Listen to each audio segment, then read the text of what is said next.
Você tem medo de assumir as responsabilidades da profissão que escolheu? Ou tem medo que a tua profissão não esteja alinhada com a tua vocação? Tem medo de passar fome, de não ter o básico para sobreviver? Ou será que tem medo de contrariar os pais ou o parceiro? Tem medo de ser considerado maluco pelo emprego que escolheu ou de não ser reconhecido socialmente? Ou será que tem medo de sofrer humilhação por causa de um fracasso profissional? Medo de não ser o melhor na profissão que escolheu? Ou tem medo de trabalhar a vida toda com algo que não te deixa feliz ou que não te gera a riqueza que esperava? Será que você tem medo de não realizar algum sonho específico? Casa, carro, apartamento, educação para os seus filhos, viagens? Estamos aqui hoje no Corporecendo. Seja muito bem-vindo e vamos falar hoje aqui justamente sobre esses medos. Não é isso, Natália? Exatamente. Como que a gente entende esses medos, como que a gente trabalha com esses medos e quais são os reais medos que a gente tem baseado na nossa personalidade. A psicologia corporal, que é a nossa área, mostra como você funciona em absolutamente todas as áreas da vida, inclusive a área financeira. Então, quando a gente pensa assim, como que a gente funciona com dinheiro, significa como que a gente vive o dia a dia com dinheiro, essa relação com dinheiro, como que a gente entende a nossa prosperidade, quem que a gente quer agradar, como que a gente se vê daqui a um tempo, ou como a gente se vê hoje. Tudo isso conta pra gente como que a gente funciona. Você lida com dinheiro com as mesmas habilidades e com as mesmas tendências de traumas e dores do passado, como lida com o resto das áreas da sua vida. É tudo a mesma coisa, pois você é o mesmo em todas as áreas.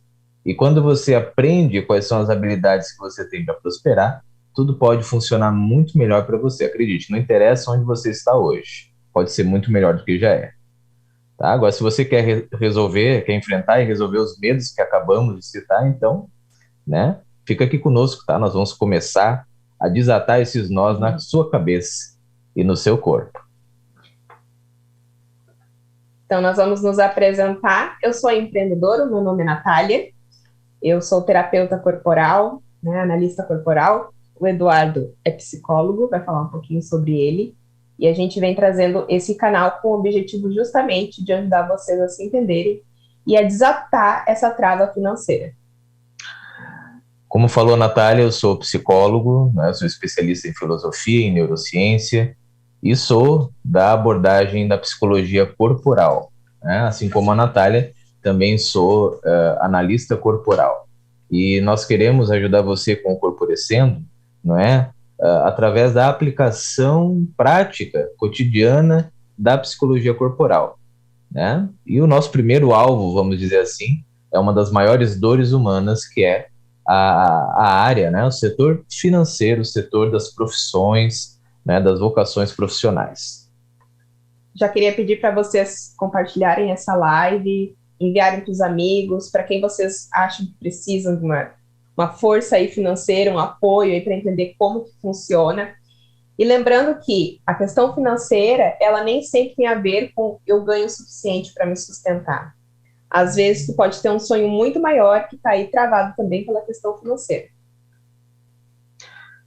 Muito bem, o mapa da riqueza está no formato do seu corpo. Essa é a nossa mensagem hoje, né? Quando nós entendemos o formato do nosso corpo, nós já absorvemos uma grande parte, uma grande contribuição que a psicologia corporal trouxe para a gente nas últimas décadas, né? E só que, claro, falta nós implementarmos, aí, apresentarmos isso ainda para o grande público, né? De modo que todo mundo possa se beneficiar desse conhecimento, que vai muito além do atendimento em consultório, né? Natália trabalha com terapias corporais, eu também trabalho com as psicoterapias corporais, terapias corporais, só que a gente acaba atingindo, não é, um pequeno grupo, né, nessa atuação, até porque a gente não tem uma agenda infinita. Esperamos agora que a nossa mensagem chegue mais longe através deste trabalho aqui no YouTube. Então, lembrando, pessoal, vocês podem mandar comentários, podem mandar pelo Insta, aqui pelo YouTube, onde vocês sentirem mais facilidade para mandar. A gente vai respondendo, se não der tempo de responder aqui na live, a gente vai responder depois ali pelo Instagram. Então, vocês fiquem bem à vontade, mandem essa live para todo mundo.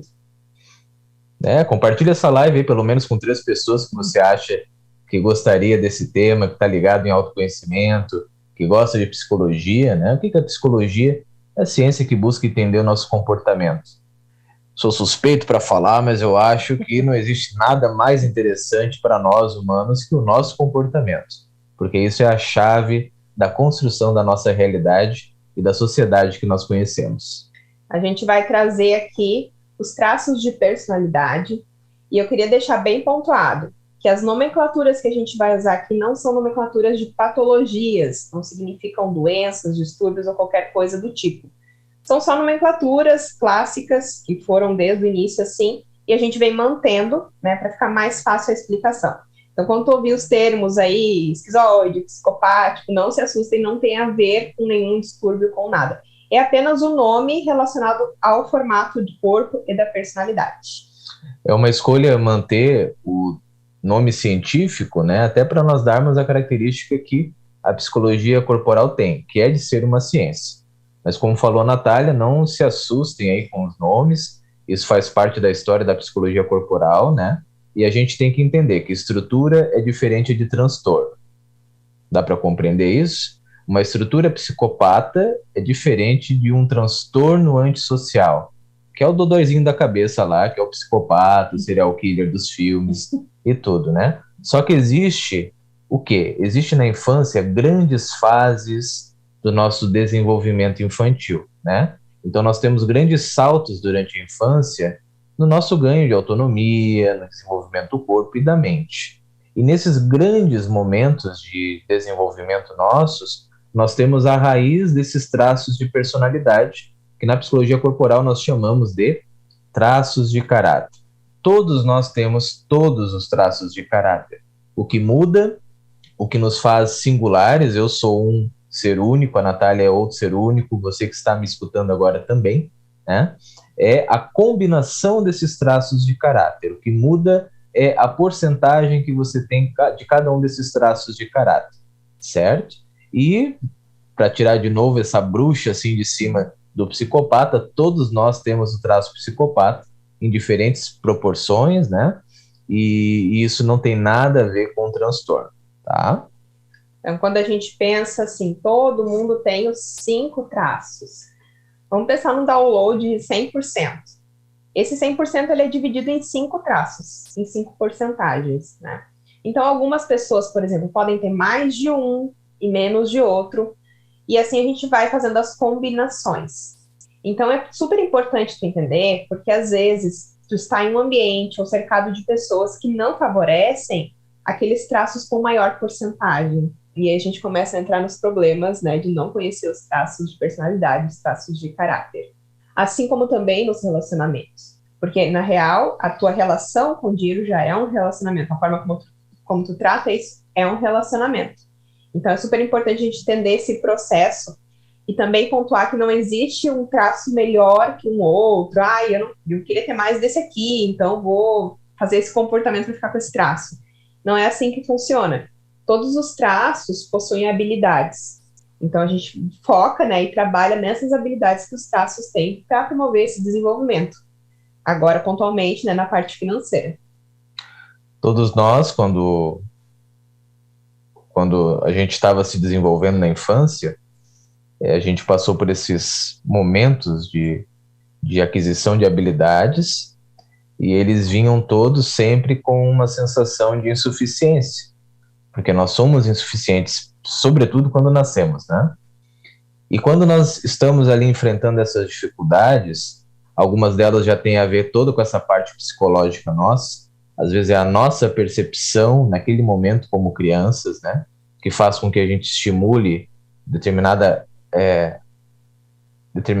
sinapse diferenciada, um circuito elétrico diferenciado no nosso sistema nervoso central. Isso vai fazendo com que aquele caminho que a gente chama de traço de caráter seja mais explorado e mais fixado.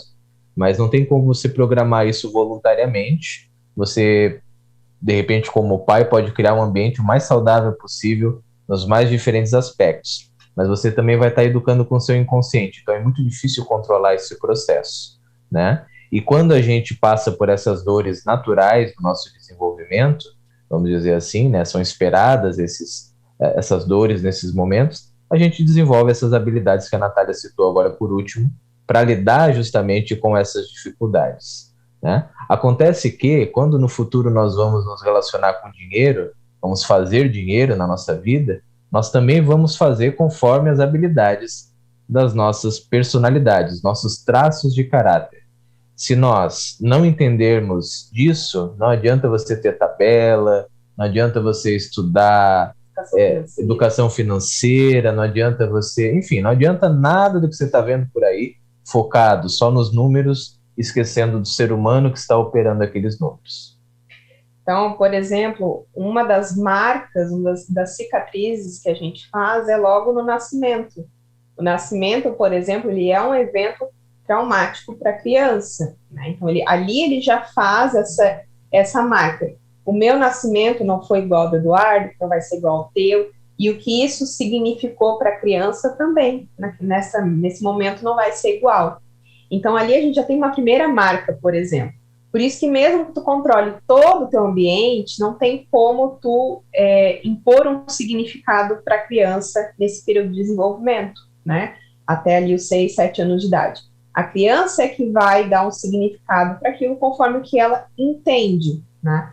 Então, cada um entendeu o seu desenvolvimento de uma maneira. Não é uma coisa que dê para controlar e é bem natural. Então, o que a gente pode fazer depois de adulto é pegar essas fases que a gente passou, entendê-las e usá-las ao nosso favor, né?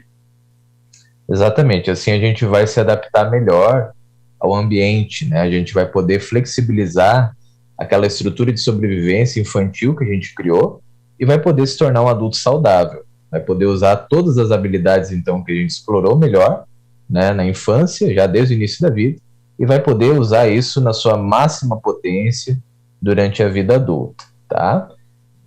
E aí entra, né, como falamos, a dinâmica com o dinheiro, né? Por que será que algumas pessoas não conseguem enriquecer? Mesmo com as melhores estratégias financeiras, enfim, a pessoa dá um jeito de quebrar, né? Não tem jeito. Então, esse é o maior ativo que existe, você. Você é o maior ativo que existe. Você tem que investir nesse ativo financeiro, que é você mesmo. Vamos falar, então, de um dos traços, o primeiro deles que a gente vai trazer aqui, é o traço de caráter esquizoide, né? O nome dele é bem compridinho, né? O traço de caráter esquizoide, ele é um dos primeiros a aparecer, né? Porque ele vem do período gestacional. Então, ele é um traço que a energia dele está toda na cabeça. Então, ele é super criativo, ele vai desenvolver muitas ideias. Algumas fazem sentido para a sociedade onde ele vive, né? Para as pessoas, para o ambiente dele, outras não. Então, o traço de caráter esquizoide, como ele vive muito dentro da cabeça dele, é onde ele tem o maior pico de energia dele. Ele não é muito de ter contato com as pessoas, ele tem o contato que é necessário para viver, mas ele não é de toque, ele não é de abraços, ele não é disso. Ele é de criar, ele gosta de criar. E ele é bem racional. Então, vamos pensar assim, por que será que uma pessoa dessa não consegue prosperar, não consegue fazer dinheiro, ou muitas vezes acaba perdendo dinheiro? Quando a gente pensa nesse sistema de formação, que é uma das primeiras marcas, a energia está na cabeça, é uma pessoa criativa, obviamente a gente também começa a pensar que essa pessoa não tem muito foco, né? Porque são muitas ideias, borbulha muita coisa. Com certeza tu conhece alguém assim ou é assim. Está parado e de repente vem uma ideia daqui que já puxa uma outra ideia. Sabe aquela pessoa que tu pensa assim, ai, olha esse negócio aqui, e aí já pensa toda uma estrutura com aquele negócio, um evento pós-evento, né? Vem fazendo uma linha de ideias que tu mal consegue acompanhar o que aquela pessoa está falando. É porque a pessoa tem um alto índice de esquizoide, né, ali dentro da formação dela. O esquizoide, ele se perde muito. Então, quando ele se perde muito, a gente pode pensar assim, bom, se ele não tem muito foco, e se ele ganha dinheiro, o que ele faz com esse dinheiro? Será que ele tem um controle de para onde vai, o que é necessário, o que não é necessário? Ou será que o dinheiro dele some? Quando a gente pensa num esquizoide ganhando dinheiro, a gente pensa que às vezes ele ganha dinheiro também só para sobreviver, o suficiente para se manter vivo. E se ele tem uma ideia mirabolante e ele acredita que é aquela ideia do século? Ele vai lá e vai investir todo o dinheiro dele nessa ideia do século.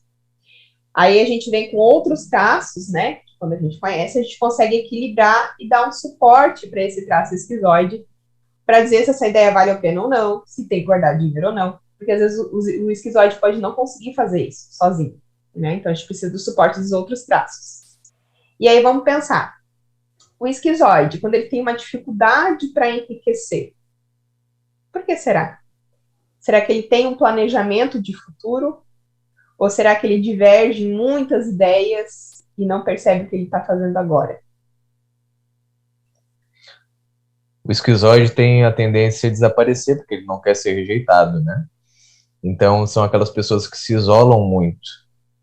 E assim como o esquizoide tende a desaparecer, o dinheiro dele também vai desaparecer, ele nem sabe para onde é que foi. Quando vê, ele já gastou. É esse problema de foco que a Natália falou, né? Então, quando ele vê, o dinheiro já desapareceu.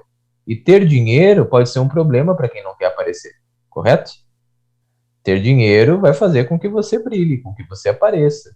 Você tem um nível de enriquecimento bacana, você vai aparecer, socialmente, inclusive, né? Então, é muito difícil para o esquizoide, nesse nível, lidar com o enriquecimento, com a prosperidade, tá? Um outro processo que a Natália falou e eu quero reforçar é que o esquizoide, até pela estrutura de corpo que ele tem, que é um magrelão, mais compridão, assim, com as quinas do corpo com os ossinhos aparecendo, né? Então vamos pensar nas pernas dessa estrutura de caráter, são pernas finas, pernas fracas, né? Então ele é um dos traços que deixam você sem perna, vamos dizer assim, né? Você já ouviu alguém falando assim, eu não tenho perna para fazer, ou faltou perna para realizar isso aí que eu queria, faltou perna para fazer isso aí, não deu, né? Essa é a fala clássica de um esquizoide, né? Ele projetou mentalmente, mas não conseguiu realizar, e é natural que ele não consiga, porque ele não tem pernas para fazer. Ele é muito criativo, numa equipe de trabalho ele vai pegar a parte criativa, ele não vai ser da parte que executa. E tá tudo bem com isso. A gente tem que começar a entrar nos nossos lugares, onde nós temos um ambiente saudável para as nossas habilidades. Cansei de ver esquizoide montando andaime. Gente, esquizoide montando andaime? Não tem condições. Por que será que isso acontece, né? Porque nós não nos conhecemos. Mesmo que fosse a última oportunidade de trabalho, nós não nos conhecemos e pegamos qualquer coisa ou ficamos a vida toda trabalhando numa função que não dá espaço para que nós sejamos felizes. E nós temos que ir além da sobrevivência. Nós temos que ser felizes também fazendo o que fazemos. Outra coisa que acontece com o esquizoide, que você deve conhecer também, são aquelas pessoas que têm uma ideia de negócio e precisa fazer aquela ideia de negócio e corre até um certo ponto para fazer essa ideia de negócio acontecer. E aí, quando a ideia começa a se estruturar, e que aí precisa aquela condição de manutenção, né, de continuação, de perseverança, para manter o foco naquilo e fazer crescer, não vai conseguir. Porque o foco é só até onde cria a ideia. E depois, né, se não tiver ninguém ali para dar esse suporte e encaminhar, o esquizoide vai fechar muitas e muitas empresas e muitos negócios. E nenhum negócio vai servir para ele, porque tudo não dá certo. Porque ele fica criando e ele cria só até um ponto. E depois ele precisa de ajuda para mandar esse negócio para frente.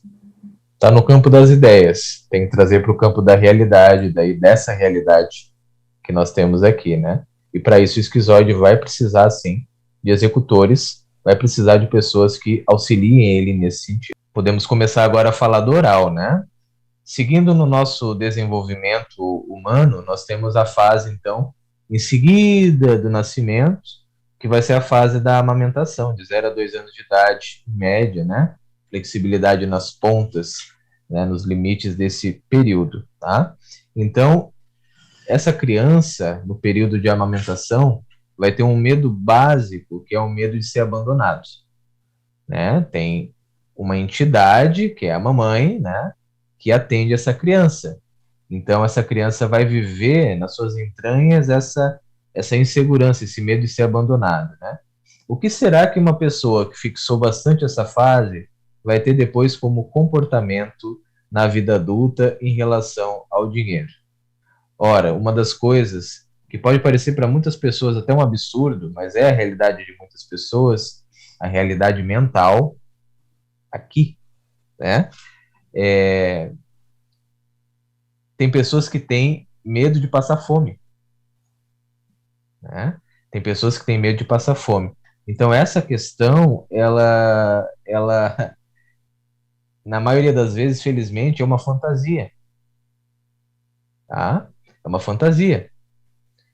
Então a pessoa tá naquele estágio, tá naquela memória de vou ficar sozinho, vão me abandonar, ninguém vai poder me alimentar. Então essa pessoa compra compulsivamente, compra comida, pensa em comida o tempo todo, gasta o seu salário todo com lanche, né? Não é má Enfim, ideia.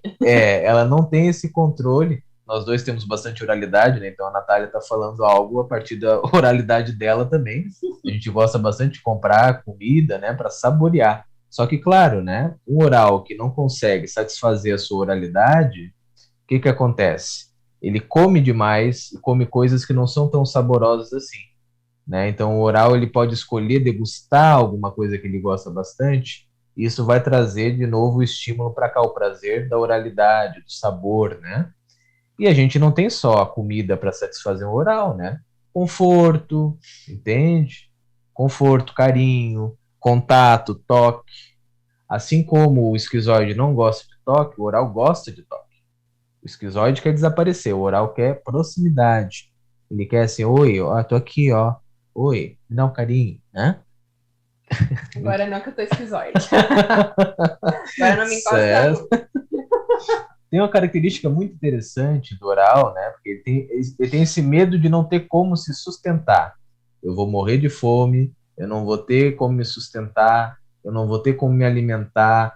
Enfim, o que que eu vou fazer? Eu vou ter que pedir ajuda para alguém, vou ficar dependente. É o desespero de não conseguir se tornar adulto no sentido da sua independência, né? Uma parte extremamente básica da sua sobrevivência, ter como se alimentar, ter onde morar, ter um mínimo de conforto, né? E sem perder a qualidade de contato com as pessoas, tá? O que acontece é que o oral muitas vezes vai querer tratar o dinheiro como a sua mãe. Como assim que eu tenho que fazer força para ganhar dinheiro? Como assim que eu tenho que me esforçar e ter disciplina né, e mover toda a minha malemolência na direção aí da minha prosperidade? Não, eu quero ser atendido agora, eu quero agora, me dá agora, senão eu vou chorar, né? O oral tem muito esse aspecto em relação ao dinheiro, então fica parecendo uma criança assim, bastante pedinte, né, que não tem autonomia. O oral, ele precisa das pessoas, né? Só que essa necessidade das pessoas, ela tem como ser, como é que eu vou dizer, encaminhada, condicionada de alguma maneira. Tem gente que precisa da pessoa até para ir no mercado. Ah, eu não vou sozinha no supermercado. Ah, eu não vou fazer isso sozinha. Eu quero viajar, mas eu só vou se alguém for comigo, né? Sempre tem essa dependência ligada às pessoas. Só que quando a gente traz isso para a vida financeira, consegue enxergar como é ruim ter essa dependência relacionada ao financeiro, é quase que um tiro no pé. Então, o fator independência financeira, ele está ligado diretamente com a independência emocional, tá?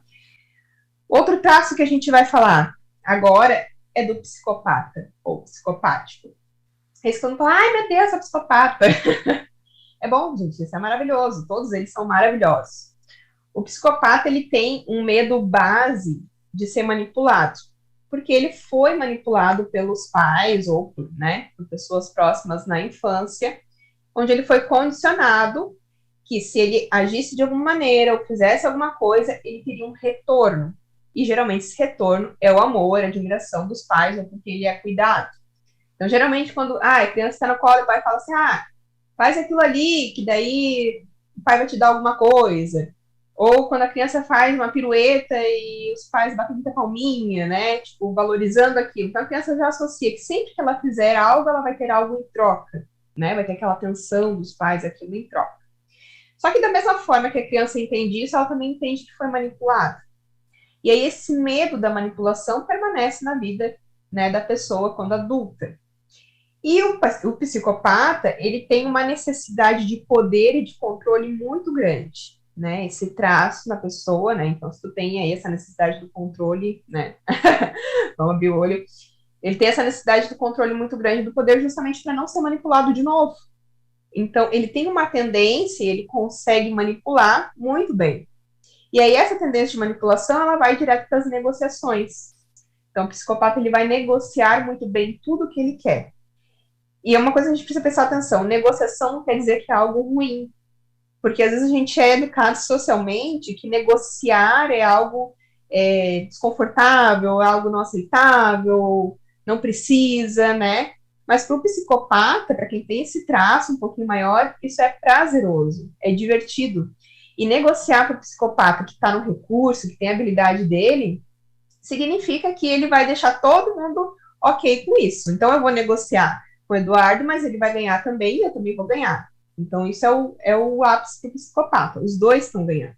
As negociações servem para isso, para ser bom para os dois lados. E o psicopata, como ele gosta muito de poder e de controle, ele tem uma grande dificuldade em trabalhar em equipe, porque ele centraliza as coisas no comando dele. Só que do mesmo jeito, como ele é muito controlador, ele também não tem muita perna para executar, mas ele consegue alocar as pessoas, se ele tiver um recurso, para conseguir desenvolver as coisas que ele precisa.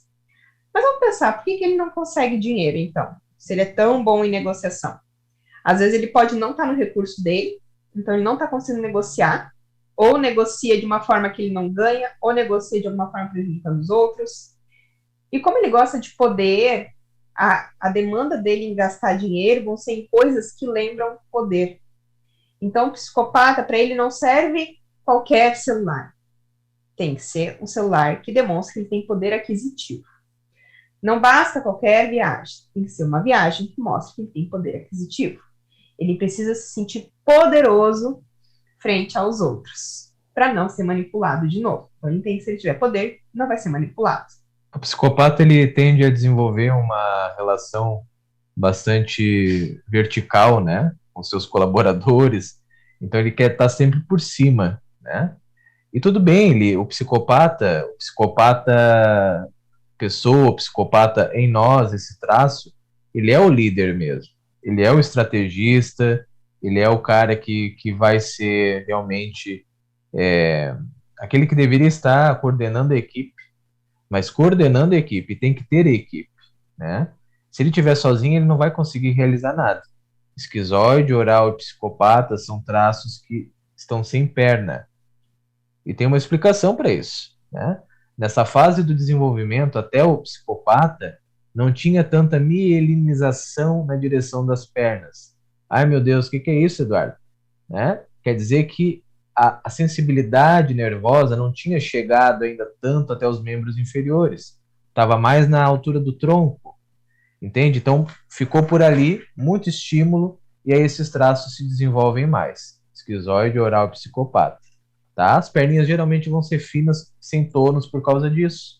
Então, essas pessoas precisam de ter equipe, né? E o psicopata é o seguinte, ele pode ganhar muito dinheiro. Inclusive, ele pode ganhar muito dinheiro não fazendo bem as suas negociações.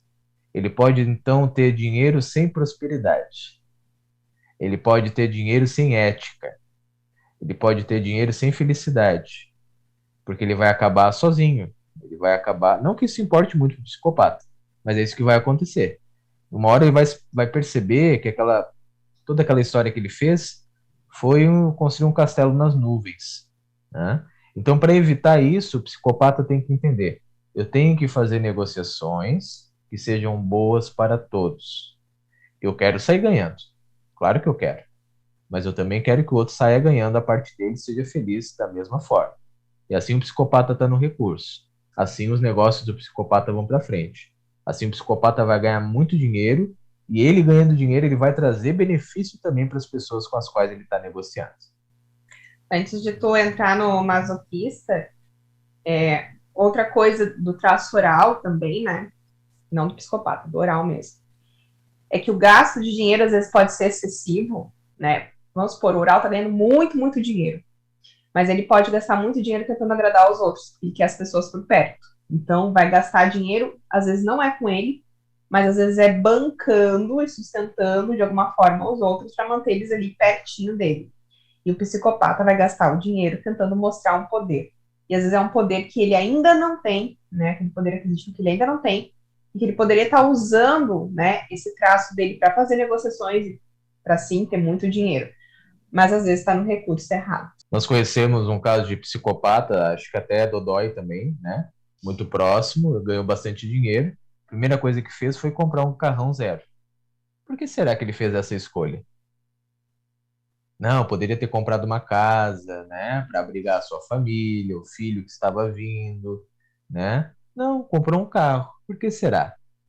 Porque carro é um símbolo de poder. Um carro zero no Brasil, né?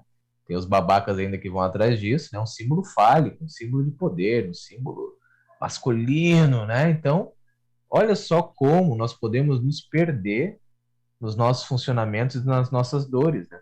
Não, ganhei um pouco de dinheiro, eu psicopata falando, ganhei um pouco de dinheiro, agora eu vou ter que gastar aqui, né? Para mostrar que eu sou poderoso, tenho poder, tenho dinheiro, sou foda, né? E aí se perde. Talvez pudesse ter feito o investimento de forma muito melhor.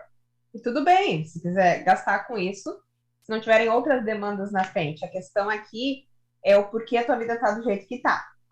E se tu ganha um dinheiro e gasta com uma coisa assim, mas tu não tem uma outra base que vai te trazer o que tu precisa no decorrer dos dias, dos meses, aí é um investimento que a gente chama de investimento burro, né? Porque fez através de um traço na dor, um traço que não estava no recurso. O primeiro investimento num carro para aparência, um passivo, né, que vai depreciando. Enfim, a gente pode pensar isso através da psicologia, através da economia. Com certeza não era o momento, mas é por causa do traço, seu traço de personalidade, seu traço de caráter psicopata no dor. Tá? E vamos agora então para o masoquista. É isso mesmo? Medo de fazer alguma coisa errada você já teve? Medo de ser apontado, humilhado, criticado, discriminado por fazer alguma coisa errada? Geralmente quem tem esse perfil masoquista vai se contentar com o que já conhece, vai se contentar com a sua zona de conforto, vai querer manter sempre o mesmo protocolo, não gosta de inovação. Não, olha só aqui, ó. Olha só, eu tenho aqui uma proposta para ti. Tu vai ganhar 5 vezes mais do que tu ganha hoje. Quer conhecer essa proposta? Não, não, não, não, não. Melhor o certo do que o duvidoso. Não, não, não. Não, isso aí eu não conheço. Deixa eu ficar aqui onde eu conheço. Que daí, e o daí a pessoa engole, né? O daí é eu não vou correr riscos de errar e ser humilhado, tá? Esse traço é conectado com uma parte da infância onde nós estávamos desenvolvendo o controle dos esfíncteres. O que é esfíncter, né? Controle do esfíncter, xixi e cocô. Eu estava controlando xixi e cocô, aprendendo, comecei a sensibilizar aquela parte do corpo, né? E aí aconteceu alguma situação, né, que a criança se sentiu humilhada, apontada. Sabe aquelas histórias assim, né? A casa tá cheia, tem visitas, titio, titia, vovô. Aí o pai chega perto da criança, dá uma cheirada assim, vê que tem cocô, né? O pai fala gritaria: Nossa, o neném fez cocô! Gente, titio, fulaninha, aqui, fulaninho fez cocô. Achando a coisa mais linda, mais maravilhosa, né? Esse foi um momento que a criança foi humilhada. A criança foi constrangida, tá? Então, conforme o número de experiências dessa que acontecerem na infância, né, no adulto, no formato do adulto, nós vamos ter um corpo de masoquista, que em geral, podemos falar assim por cima, é um corpo mais quadrado, tá? Você vê os ombros mais para dentro, não tem tanta cintura, o rosto também é bastante quadrado, tá? Então esse processo aí do masoquista vai refletir esse corpo. Pensa como é difícil para o masoquista dar um passo na direção do que ele quer. Pode ser o maior sonho da vida dele, mas não colocar um masoquista que está trabalhando aí no mercado, com carteira assinada, que tem o salário ali garantido todo mês, ou até que está no concurso público aí, né, ganhando fielmente o salário, mas não é a vocação dele, não é o que ele quer uma outra coisa e está muito bem estruturada na cabeça dele. Vocês acham realmente que essa pessoa vai conseguir sair do lugar onde ela está e ir para um lugar totalmente instável, onde ela vai ter que se testar, né, e estar sujeita a vários erros e, né, na cabeça dele a várias humilhações, né? Então, como é difícil esse processo e como é importante se conhecer. A gente consegue colocar isso no recurso, né, e trabalhar em cima disso. O masoquista, ele sempre espera por ordens também, tá? Ele não costuma ser um traço autogerenciado, assim. Então, ele prefere ser liderado, ele é o sujeito do protocolo, ele resolve problemas, resolve, já é da linha dos executores, né? Ele resolve problemas, ele é um pouco mais lento, porque ele vai se focar, assim, em processos, né? Mas ele pode ser muito bom realmente em achar soluções até para problemas que não existem, porque ele tem um medo terrível de cometer erros, tá? E vamos para o último traço, que é o traço rígido. Esse traço, ele se forma lá perto dos 5, 6 anos, por aí, que é quando a criança começa a entender que o mundo funciona em pares, né? A mamãe tem papai, a vovó tem vovô, a tia tem tio, todo mundo tem par.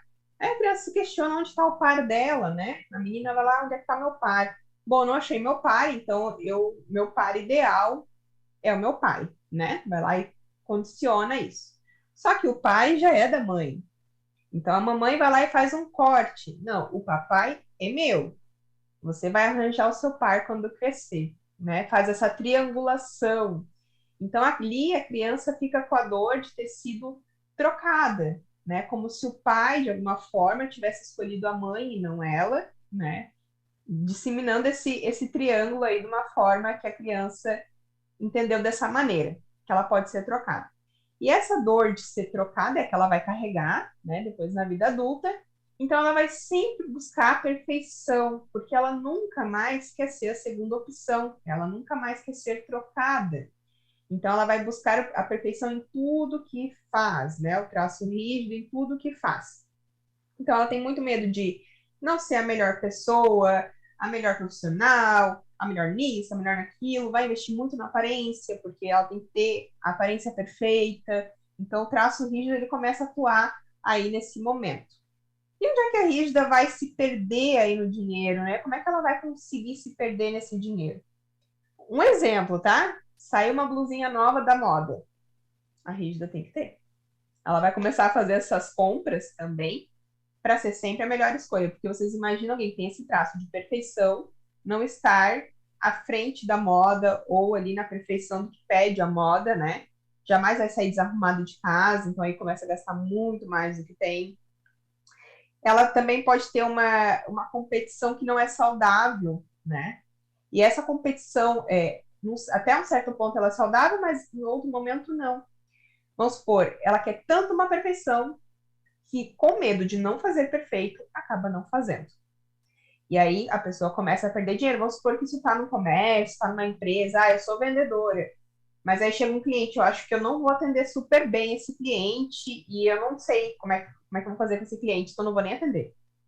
E às vezes eu poderia atender, ganhar a comissão, vender, né? Mas esse medo de fazer, eu não vou fazer uma live aqui, porque eu tenho medo de não ser perfeita na live, eu ainda acho que isso dá mais, ainda acho que isso, ainda acho que aquilo, porque senão cada um tá legal nesse dia, e não vou fazer a live.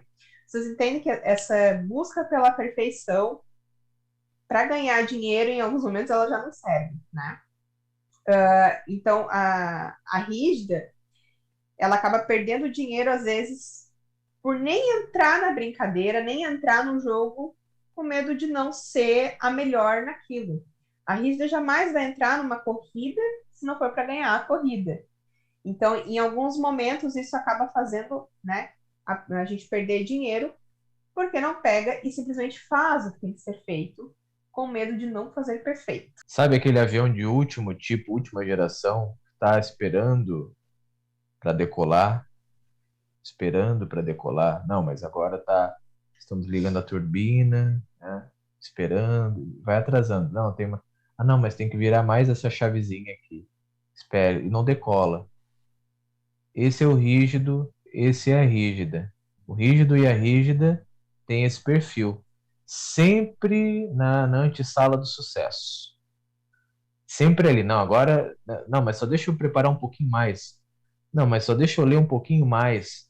Não, mas só deixa eu ler um pouquinho mais aqui o roteiro da live de hoje antes da gente entrar. Não, só um pouquinho, tá? Mas quem sabe a gente não faz a live hoje? Não, mas quem sabe a gente cancela o nosso compromisso, que eu acho que eu não estou pronto ainda. Então, esse processo, assim, não, eu tenho que melhorar um pouco mais ainda, eu tenho que me aprimorar um pouco mais. Por quê? Porque essa criança, no seu passado, entendeu, né, que ela não era a melhor opção. Então, hoje, no mundo profissional, no mundo de fazer dinheiro, essa pessoa continua só estudando, congelada nesse medo, e por achar que nunca vai ser a melhor, ela nunca se apresenta para uma vaga. Ela nunca se apresenta num concurso. Ela nunca se coloca a competir, embora seja extremamente competitiva essa pessoa, né? Imagina esse furacão quando entrar no recurso. Vai conseguir executar muito, com certeza. Várias ideias, tem um pensamento muito rápido, né? É muito legal ser rígido, viu, gente? Uhum. Mentira, dá um monte de trabalho também, como qualquer traço, tá? Mas os nossos traços predominantes são a rigidez, né? Então, a gente sabe do que a gente está falando aqui, né? Certo, gente? Então, agora, nesse momento, falados os 5 traços e as suas relações com o dinheiro, nós queremos abrir aí para perguntas, né? Ver se a audiência tem alguma pergunta, o que está rolando por aí. Mandem perguntas, o que vocês gostariam de saber de traço de caráter, as suas relações com o dinheiro, né?